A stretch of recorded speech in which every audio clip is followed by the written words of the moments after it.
Welcome, my dear all students. This lesson related to Unit 2, Class 7. The lesson topic is Universe and Space. Come, let us enter into the lesson.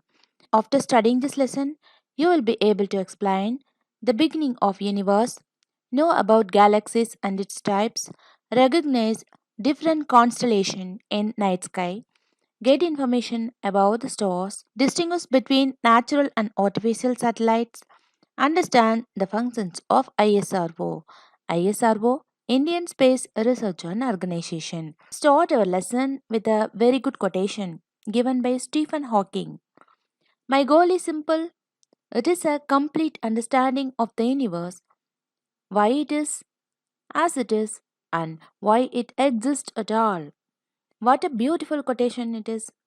My goal is simple. Is it very simple to understand the universe? It is very tedious now, but he did many experiments. He was a very intelligent physicist and he was known for his important theories, quantum mechanics, thermodynamics, Big Bang theory. He suffered a lot by a disease called motor neuron disease. When a person affected by motor neuron disease, immediately he will be die only 15 months. But his perseverance and withstanding capacity and mind stability promoted him to deliver many important theories in scientific field, that is in quantum mechanics, thermodynamics and big bang theory.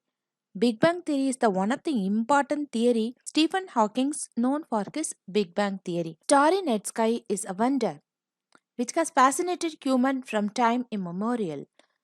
Is it not? Everyone, each and everyone like the night sky because many stars are spread over the sky, dark black sky. Within this, the stars are glittering beautifully, is it not? Our ancestors have observed and documented the objects seen in the night sky. Then, the field of study of the universe is called astronomy. What is astronomy?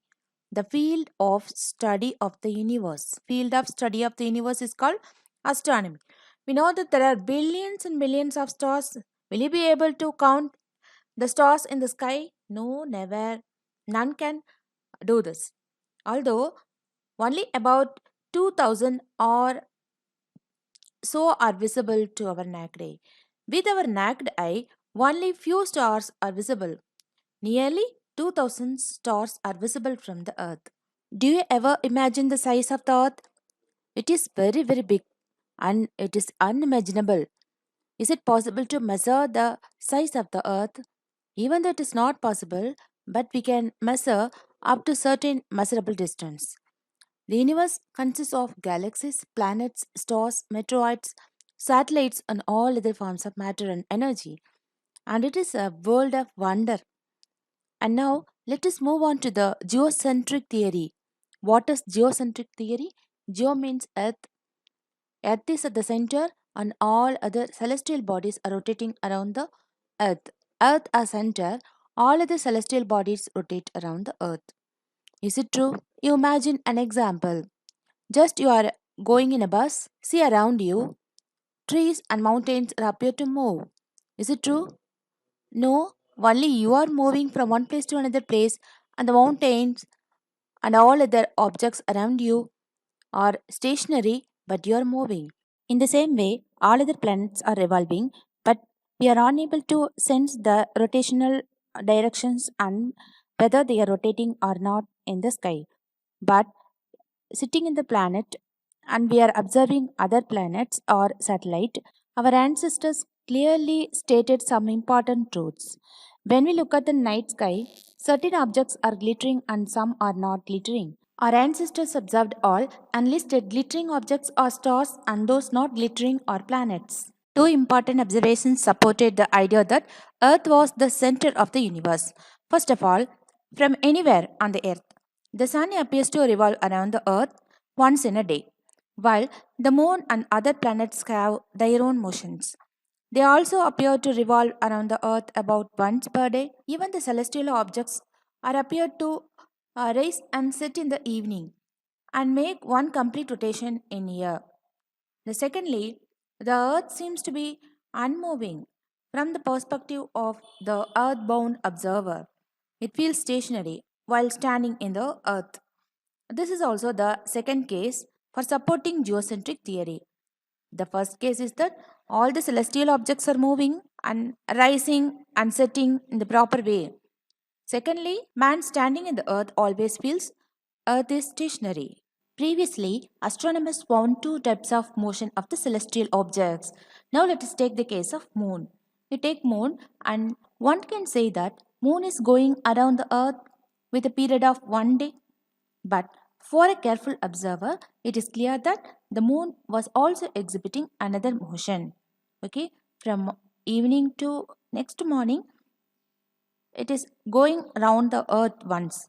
And the second motion is that suppose the moon is appearing in the sky today near the Aswini star. When you look at the moon the next day, then what will happen?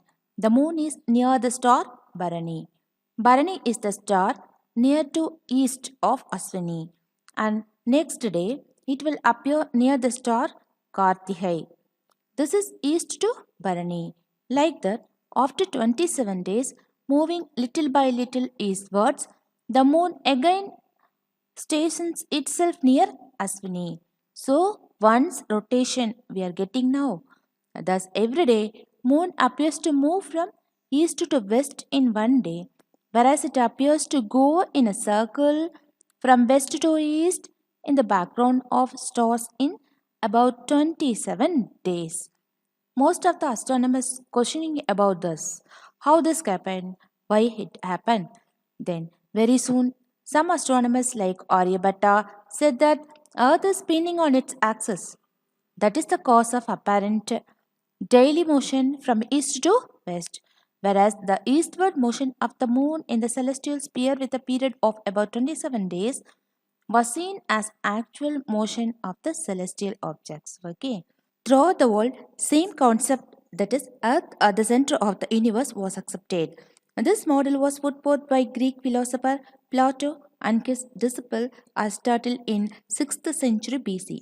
But in the 2nd century, this concept was standardized by Ptolemy.